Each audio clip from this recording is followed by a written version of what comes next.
Piracy has always fascinated people. The idea of lawless adventurers on the high seas, living by their own rules, stealing treasure and defying authority, makes for a compelling story. But behind the legendary tales of treasure and glory lies a dark truth about pirate life, one filled with brutality, violence, and horrifying consequences. Among the most terrifying fates pirates could face was not just being caught, but enduring an execution so gruesome that it would make even the most hardened criminals tremble.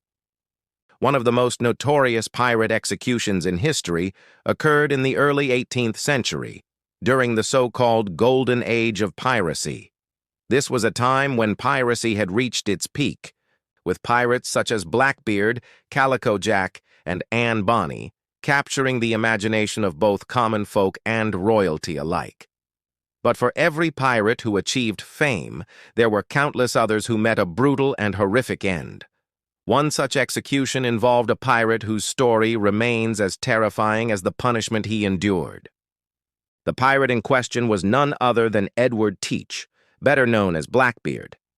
He is perhaps the most infamous pirate in history, and his execution has become synonymous with the terror and lawlessness of piracy. Known for his fearsome appearance, with a long black beard and slow, menacing movements, Blackbeard was a figure that struck terror into the hearts of sailors and authorities alike.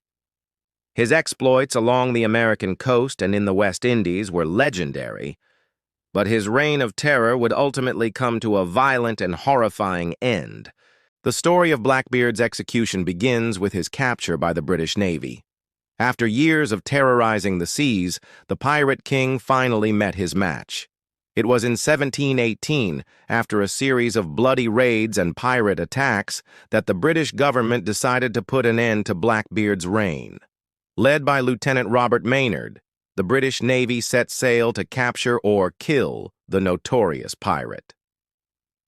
The final confrontation took place off the coast of North Carolina, near Ocracoke Island.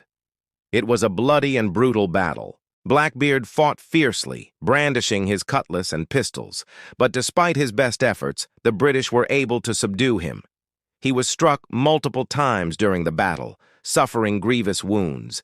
But even in the face of death, Blackbeard's resilience was shocking. He continued fighting long after he should have been finished, enduring a truly unimaginable amount of punishment before finally collapsing.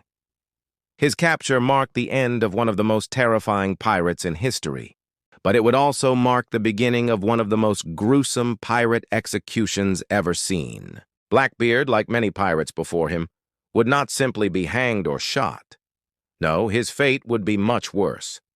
After his capture, Blackbeard's body was taken back to the British ship, where he was publicly examined. His head was severed from his body in a grim ceremony designed to strike fear into anyone who dared follow in his footsteps. His head was then hung from the bowsprit of the ship, and his body was thrown overboard. What happened next was even more terrifying.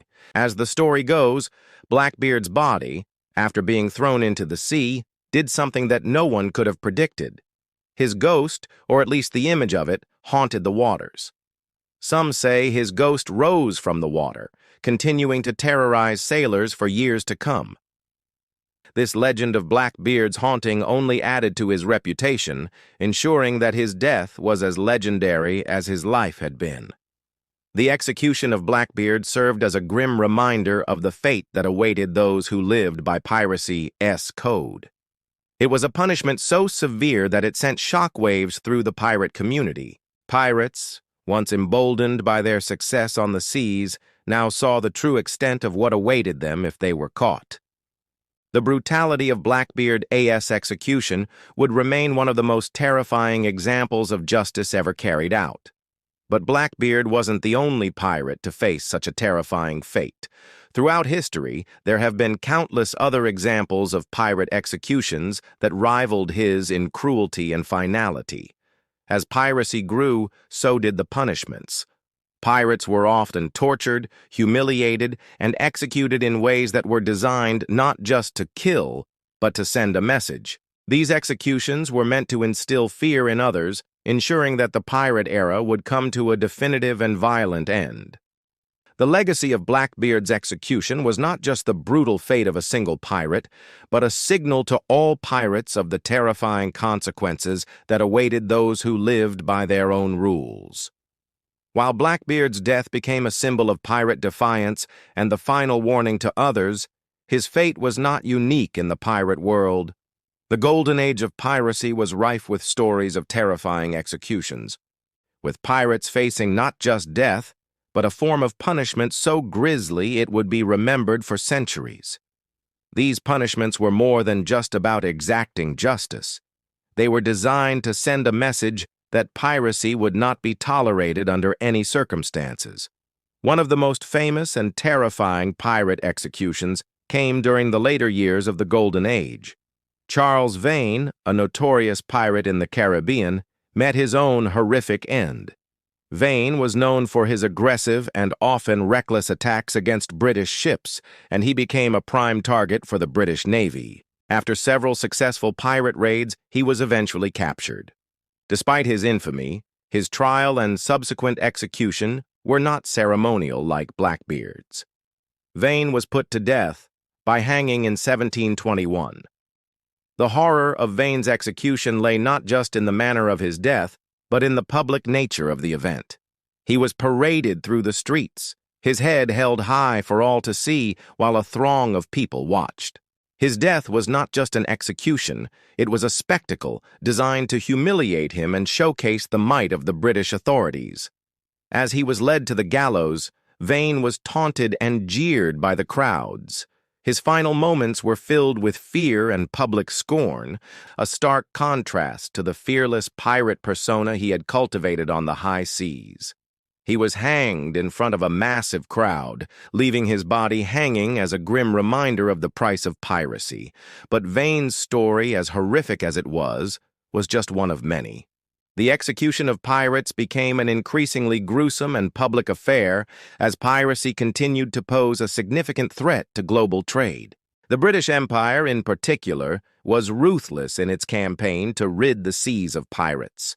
With so much at stake, the executions were meant to not only punish, but to deter others from following in the footsteps of the pirate crews. Another pirate whose execution became infamous was Calico Jack, a man known for his flamboyant personality and distinctive clothing. His pirate flag depicted a skull with crossed swords, which became one of the most recognizable symbols of piracy. Rackham's downfall came in 1720, when he was captured along with his crew, including the notorious female pirates Anne Bonny and Mary Read. His trial and execution would be one of the most famous in piracy history. Rackham's execution was particularly notable because of his crew's involvement in the plot. Unlike many other pirate executions where the pirate was executed alone, the fate of Rackham's entire crew, including Bonny and Read, was intertwined. After being captured, Rackham was tried for piracy, and the evidence against him was overwhelming. The public knew the pirates' reign of terror had to be stopped, and so Rackham was sentenced to death. His execution was as public as it was brutal, and his final moments were filled with regret and fear. But it was the fate of Anne Bonny and Mary Read that would leave the most lasting mark. Bonny and Read's stories are equally tragic. Both women had fought bravely alongside the men on the pirate ships, earning the respect of their fellow pirates. But unlike Rackham, they were not immediately executed. Instead, both women were spared from the gallows after claiming to be pregnant. This delay in execution allowed them to escape the immediate fate that their fellow pirates suffered. The fact that the executioners chose not to execute two of the most fearsome pirates in history simply because they were women and potentially pregnant adds an eerie layer of irony to their stories. However, the punishment of piracy was not just about execution, it was also about erasure. Pirates who were captured, like Blackbeard, had their names struck from records, their images destroyed, and their existence wiped from history. This was part of a process called damnatio memoriae, the condemnation of memory. This brutal erasure served as a reminder to future generations that these pirates, despite their momentary power, would be forgotten in time. Their legacies were entirely erased, leaving only their brutal executions as a reminder of their existence. The practice of erasing the memory of pirates continued well into the 18th century. The public execution of pirates became a sort of ritual. Each hanging, each public death, meant to teach the people of the world that pirates would never be tolerated. These punishments were about fear and control, ensuring that the age of piracy could never return. However, the stories of pirate executions are not just about brutality and death. They are about a way of life, a rebellion against the established order that had its roots in the search for freedom and wealth.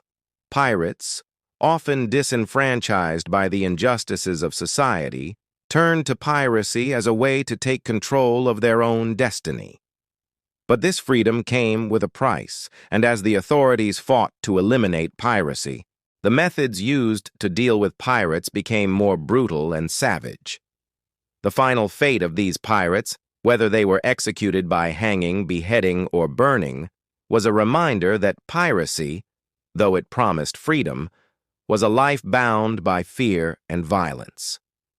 Their stories have lived on as chilling reminders of the high cost of defiance against the law and the horrifying consequences of living outside the boundaries of society's rules.